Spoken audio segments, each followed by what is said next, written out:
Gene Reynolds and I have known each other for, well, I guess it's a half a century. It's a hard thing to say, but we have for a very long time.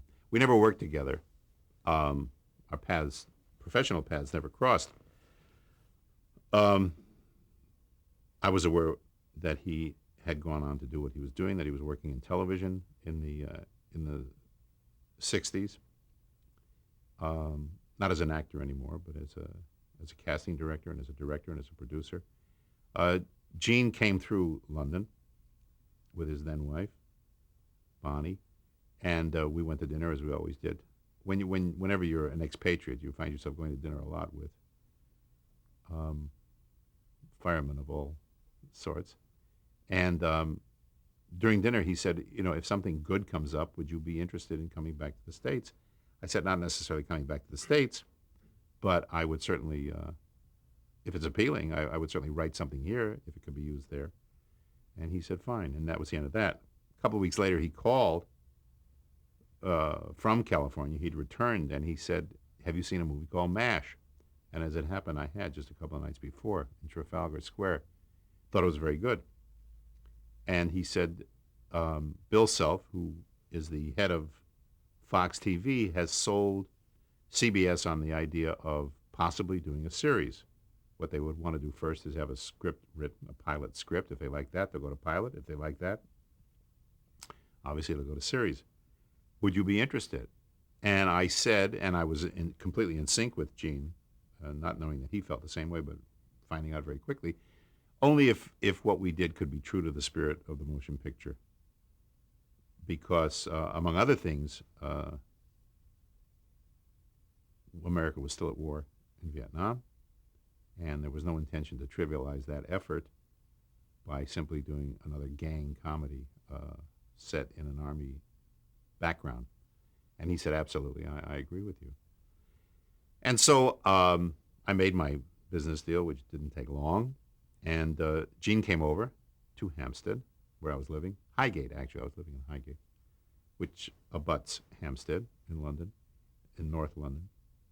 And I was producing the Marty Feldman comedy show, Machine, whatever it was called at the time.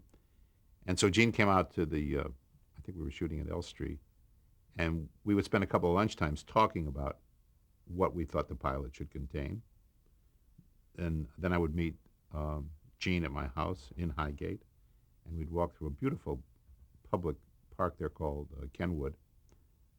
Glorious setting. It looks like a Gainsborough painting, and we're walking through there talking about doing a show that has to do with bloodshed and death. And we came up with a storyline. We called California, Collect, CBS, a man named Alan Wagner, who was in charge of this kind of thing, and we said, this is what we'd like to do for the pilot. And he listened. He said, sounds good to me. And so Gene went back to California, and sometime later I wrote the pilot. I thought, I'll do the best job I can.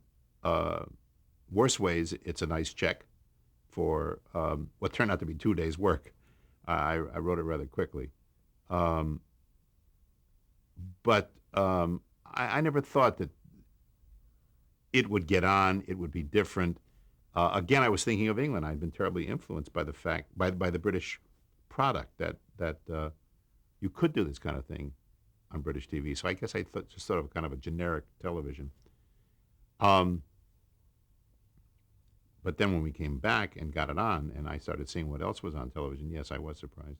Gene was very good. Weeks went by, and he didn't say, how's it coming? How's it going? And I treasured that. That was to be repeated when we did the series. Nobody ever said to me, got the pages, is it finished? They were always very respectful and waited. They knew that the pages would be there when they had to be there, even if I had to do it in 5 minutes. At any rate, I remember I was in the control booth. We were filming a Marty Feldman show, and Gene said, how's it coming? And I said, I just mailed it, and hung up. And then having said I mailed it, I realized I had to write it. So I went home, and we had talked so much about it, and it had been marinating so long. I mean, it sounds boastful to say I wrote it in 2 days, but I did. But I can't deny all of that process that was going on that let me do it in 2 days. Gene liked it very much. CBS liked it very much. We had a few too many people hopping in and out of the sacks for their, or into the sack. No, sacks. They weren't all in the same sack. Uh, they weren't happy that so many doctors and nurses were hitting on each other. So I think Hawkeye was married in the original draft, or Lieutenant Dish was, or they both were. Anyway, we modified some of that. The CBS was nervous about showing any blood.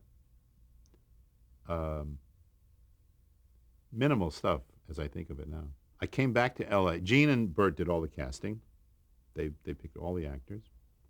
I returned for a reading of the script with the actors, and then the first day of shooting, and then I had to get back to London to spend Christmas with my family. And the next thing I knew, I saw the finished pilot. Alan wanted to meet before he would commit to doing a series. His concern was the same as ours, that this not be a show that was just all about how much fun it was to be in a wacky army unit. Uh, he wanted it to be what we wanted it to be, happily. And it was very easy to give him that assurance because we felt it as deeply and for longer a time than Alan had. And he trusted us, and obviously we didn't betray that trust.